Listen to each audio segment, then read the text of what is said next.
सिक्के का अध्ययन न्यूमिस्मेटिक्स कहलाता है। टेराकोटा का सिक्का मिट्टी का बना था। यह सिंधु सभ्यता में बना था। मौर्य काल के समय आहत या पंचमार्क सिक्के का प्रयोग हुआ। आहत सिक्कों पर लिखावट नहीं होती थी, केवल चित्र बने होते थे। यह पहला धातु का सिक्का था। पर्ण चांदी के सिक्के थे जो मौर्य काल में प्रचलित थे। सीसा का सिक्का सातवाहन काल में प्रचलित थे। पहली बार सोने का सिक्का यूनानी शासकों द्वारा प्रचलित किया गया। शुद्ध सोने का सिक्का कुषाण शासकों द्वारा प्रचलित किया गया। सर्वाधिक मात्रा में तथा सबसे अधिक अशुद्ध सोने का सिक्का गुप्त काल में प्रयोग हुआ। इस समय स्कंद गुप्त शासक थे। चांदी का सिक्का गुप्त काल में चंद्रगुप्त द्वितीय विक्रमादित्य के समय प्रचलित हुआ। मयूर शैली का सिक्का गुप्त काल में समुद्रगुप्त के समय प्रयोग में लाया गया। इस सिक्के का प्रचलन गुप्त काल में सर्वाधिक था। कौड़ी का प्रयोग भी गुप्त काल में हुआ। चमड़े का सिक्का हुमायूं के शासनकाल में शिहाबुद्दीन ने प्रारंभ किया। रुपये का प्रयोग शेरशाह सूरी ने किया। दाम का प्रारंभ शेरशाह सूरी ने ही किया था। सोने की असरफी का प्रारंभ भी शेरशाह सूरी ने ही किया था।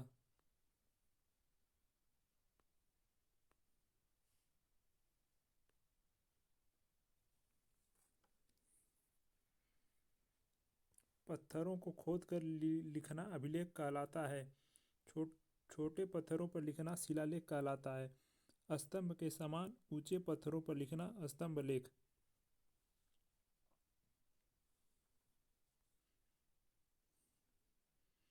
अभिलेखों का अध्ययन एपिग्राफी कहलाता है।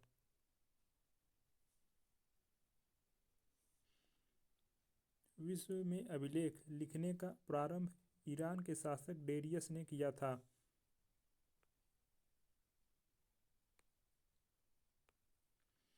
पहला अभिलेख बोगजकोई से मिला जो तुर्की या एशिया माइनर में है। हाथी गुम्फा अभिलेख उड़ीसा। इसे कलिंग राज खारवेल ने लिखा। इसमें कलिंग युद्ध की चर्चा है। युद्ध के समय कलिंग का राजा नंदराज था। गंगवंश। ऐहोर अभिलेख राजस्थान। पुलकेशिन द्वितीय ने हर्षवर्धन पर विजय की चर्चा की है। जूनागढ़ अभिलेख। इसमें रुद्र दामन ने सुदर्शन झील की चर्चा की है। उस झील को चंद्रगुप्त मौर्य ने बनवाया था। प्रयाग अभिलेख इलाहाबाद। इसमें समुद्रगुप्त ने अपने विजय अभियान की चर्चा की है। भीतरी अभिलेख गाजीपुर यूपी।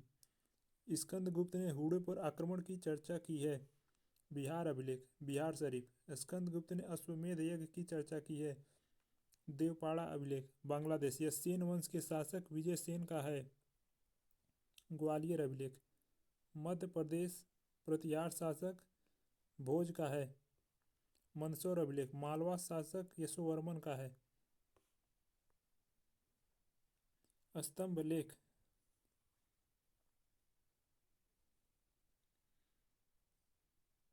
यह स्तंभ के समान ऊंचे होते हैं। मेहरौली स्तंभ लेख दिल्ली।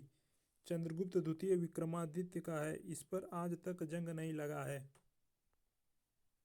अर्थात यह अपने रासायनिक गुण के लिए प्रसिद्ध है।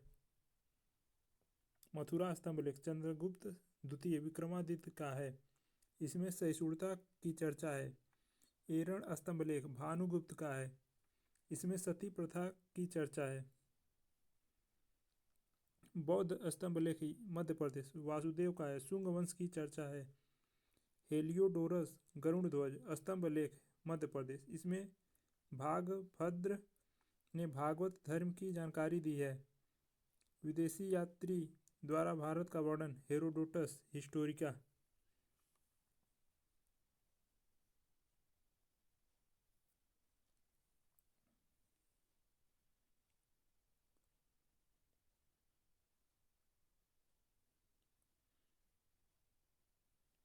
Megasthenes Indica, Periplus of the Erythraean Sea अज्ञात, Ptolemy Geographica, Pliny natural Historica, Alberuni किताबुल हिंद तहरीके हिंद, मार्को पोलो चीन का यात्री, Faxian Fo Kuo Chandragupta second, Hiuen Tsang Si क्यूकी हर्षवर्धन के काल में, फाहियान 399 ईसापुर 399 ईस्वी, फो कुओ पुस्तक, यह चंद्रगुप्त द्वितीय विक्रमादित्य के दरबार में आया था। यह उस समय के भवन तथा कौड़ी की चर्चा की है। सुंग चून 512 ईस्वी, चीन, यह बंगाल के बोस में लिखा हुआ है। वेनसांग सी यू की, यह हर्षवर्धन के दरबार में आया। इसने नालंदा विश्वविद्यालय में अध्ययन तथा अध्यापन दोनों किया। इसे यात्रियों का राजकुमार कहते हैं। इतसिंग 673 ईस्वी, चीनी यात्री, यह त्रिपिटक की 400 प्रतियां फोटोकॉपी अपने साथ चीन लेकर गया था। इब्न बतूता, यह अमेरिका का रहने वाला था। यह 7000 किमी की यात्रा करके मोहम्मद बिन तुगलक के दरबार में आया। इसकी पुस्तक रेहला थी।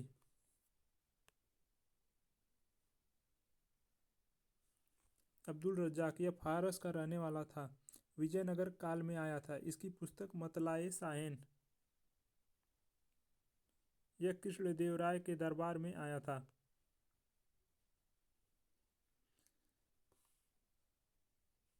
साहित्यिक स्रोत, लिखित स्रोत को साहित्यिक स्रोत कहते हैं। प्राचीन इतिहास की जानकारी का यह सबसे बड़ा स्रोत है। गैर धार्मिक स्रोत, इसका संबंध किसी भी धर्म से नहीं रहता है। उदाहरण अर्थशास्त्र। धार्मिक स्रोत, इसका संबंध किसी न किसी धर्म से रहता है। गैर ब्राह्मण, वैसे स्रोत जिसका संबंध हिंदू धर्म से नहीं रहता है उसे गैर ब्राह्मण कहते हैं। जैन साहित्य, यह प्राकृत भाषा में मिले हैं, इन्हें आगम कहते हैं। उदाहरण 12 अंग, 12 उपांग, आधार अंग, सूत्र, भगवती सूत्र, मूल सूत्र आदि पुराण। बौद्ध साहित्य, बौद्ध साहित्य पाली भाषा में मिले हैं। जातक ग्रंथ में महात्मा बुद्ध के पूर्व जन्म की 200 कहानियां हैं।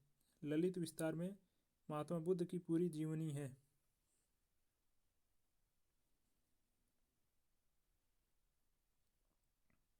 अंगुत्तर निकाय में 16 महाजनपद की चर्चा है। बौद्ध धर्म की सबसे पवित्र पुस्तक त्रिपिटक है, जो 3 पुस्तकों का समूह है।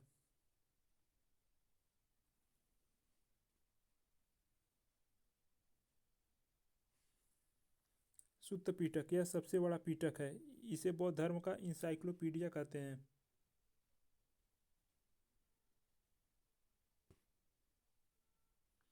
विनय पीटक, यह सबसे छोटा पीटक है। इसमें बौद्ध धर्म के प्रवेश की चर्चा है। अधीम्य पीटक, इसमें महात्मा बुद्ध के दार्शनिक विचारों की चर्चा है। वेद ज्ञानी, ब्राह्मण ग्रंथ, उपवेद ज्ञानी, ऋग्वेद के ज्ञानी होत्री, ब्राह्मण ग्रंथ कौस्तकी एतरे, उपवेद आयुर्वेद ज्ञानी प्रजापति, सामवेद ज्ञानी उद्गाता, ब्राह्मण ग्रंथ पंचविश, उपवेद गंधर्व वेद ज्ञानी नारद, यजुर्वेद अरु, ब्राह्मण ग्रंथ तैतरे शतपथ, उपवेद धनुर्वेद विश्वामित्र, अथर्ववेद ज्ञानी ब्रह्मा, ब्राह्मण ग्रंथ गोपथ, उपवेद शिल्यदेव विश्वकर्मा। वेद, वेदों की रचना ईश्वर ने की है, अतः वेदों की रचना ईश्वर ने की, अतः वेद को अपौरुषेय कहा जाता है। गुप्त काल में कृषि द्वैपायन ने व्यास ने वेदों का संकलन कलेक्शन किया। प्रारंभ में वेदों की संख्या 3 थी, अतः वेद को त्रयी कहा गया है। अथर्ववेद को बाद में शामिल किया, इसलिए इसे वेद त्रयी में नहीं रखते हैं।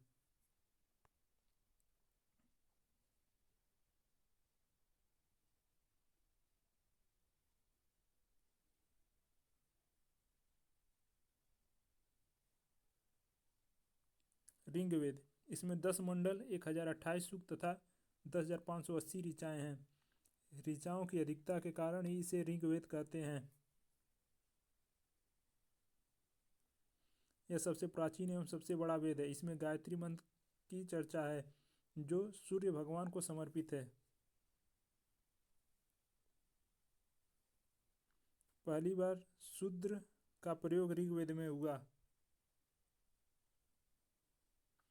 ऋग्वेद का दूसरा तथा सातवां मंडल पुराना है क्योंकि इसका संकलन पहले ही हो गया था। पहला तथा 10वां मंडल नया है क्योंकि इसका संकलन बाद में हुआ। 9वें मंडल में सोम देवता की चर्चा है। ऋग्वेद में ज्ञानी को होत्री कहते हैं। ऋग्वेद का उपवेद आयुर्वेद है जिसमें चिकित्सा की चर्चा है। इसके ज्ञानी को प्रजापति कहते हैं। सामवेद, इसमें 1875 मंत्र है किंतु वास्तव में 99 मंत्र ही सामवेद के हैं। बाकी मंत्रों को ऋग्वेद से ग्रहण कर लिया है। सामवेद में भारतीय संगीत के 7 स्वर सारे गामा प ध नी की चर्चा है। ये संगीत यज्ञ के समय गाए जाते हैं। सामवेद का ज्ञानी उद्गाता कहते हैं। सामवेद का उपवेद गंधर्व वेद है।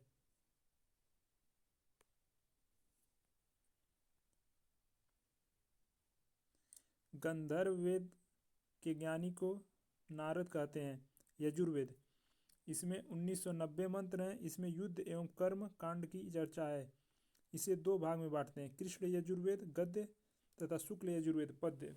इसके ज्ञानी को अधर्यु कहते हैं। यजुर्वेद का उपवेद धनुर्वेद है। धनुर्वेद के ज्ञानी को विश्वामित्र कहते हैं। अथर्ववेद, इसकी रचना सबसे बाद में उत्तर वैदिक काल में हुई। इसमें 6000 मंत्र हैं। इसमें जादू टोना वशीकरण इत्यादि की चर्चा है। आरण्यक, वैसी पुस्तक जिसकी रचना जंगल में की गई हो आरण्यक कहलाता है। अथर्ववेद को छोड़कर सभी पुस्तक आरण्यक हैं।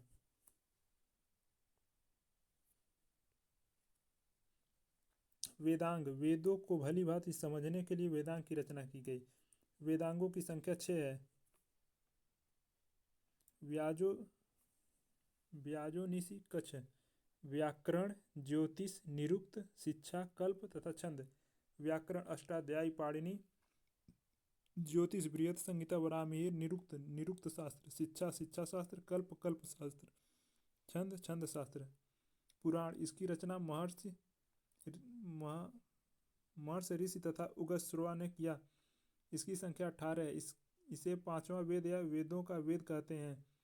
इससे प्राचीन राजवंशों की जानकारी मिलती है। विष्णु पुराण, इससे मौर्य वंश की जानकारी मिलती है। मत्स्य पुराण, इससे सातवाहन वंश की जानकारी मिलती है। इसमें विष्णु भगवान के 10 अवतारों की चर्चा है। वायु पुराण, इसमें गुप्त वंश की जानकारी मिलती है। इसमें लिखा है कि समुद्रगुप्त का घोड़ा 3 समुद्र का पानी पीता था। उपनिषद, इसका अर्थ होता है गुरु के समीप बैठकर ज्ञान प्राप्त करना। यह ब्राह्मणों के विरुद्ध राजपूतों की एक प्रक्रिया मानी जाती है।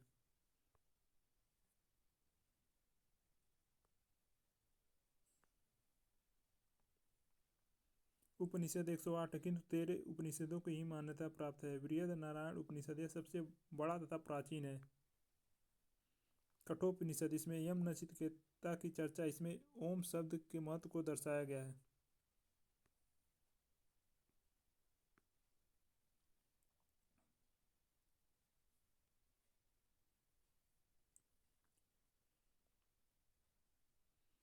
मुंडकोपनिषद, इसमें सत्यमेव जयते की चर्चा है। जबालोपनिषद, जिसमें ब्रह्मा विष्णु एवं महेश अर्थात त्रिमूर्ति की चर्चा है। अलोपनिषद, यह सबसे बाद का उपनिषद है। इसकी रचना अकबर के साथ हुई।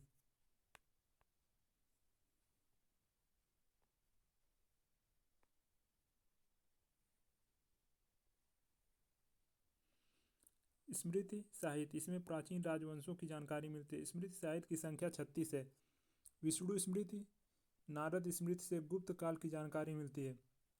मनु स्मृति तथा याज्ञवल्क्य स्मृति से मौर्य काल की जानकारी मिलती है। याज्ञवल्क्य स्मृति में जुआ खेलने को उचित बताया गया। मनु स्मृति को धर्मशास्त्र कहते हैं। इसमें ऊंची जाति को वरीयता दी गई है। दलित तथा महिला को नीचा दिखाया गया है।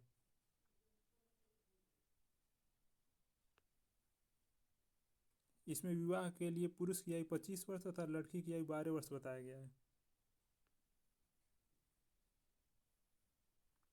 इसमें 8 प्रकार के विवाह की चर्चा है।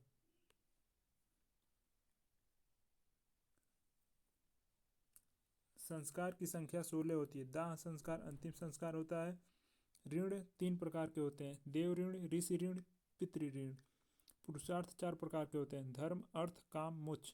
आश्रम की संख्या 4 है। जन्म से 5 वर्ष की अवस्था को बाल्यावस्था या शिशु अवस्था कहते हैं। ब्रह्मचर्य 5 से 25 वर्ष, गुरुकुल में शिक्षा। गृहस्थ जीवन 25 से 50 साल परिवार के साथ। वानप्रस्थ 50 से 75, सामाजिक तथा धार्मिक जीवन। सन्यासी जीवन 75 वर्ष के बाद। वन में तपस्या। महाकाव्य, महाकाव्य की संख्या 2 है, महाभारत तथा रामायण। रामायण इसकी रचना वाल्मीकि ने की। प्रारंभ में इसमें 12,000 श्लोक थे, किंतु वर्तमान में 24,000 श्लोक हैं। उसे गुप्त काल में पूरा किया गया था। महाभारत इसकी रचना वेद व्यास ने की। इसका प्रारंभिक नाम जय संहिता था, जिसमें 8800 श्लोक थे। वर्तमान में 1,00,000 श्लोक हैं। महाभारत के खंडों को पर्व कहा जाता है। इसमें कुल 18 पर्व हैं। सबसे महत्वपूर्ण पर्व भीष्म पर्व है,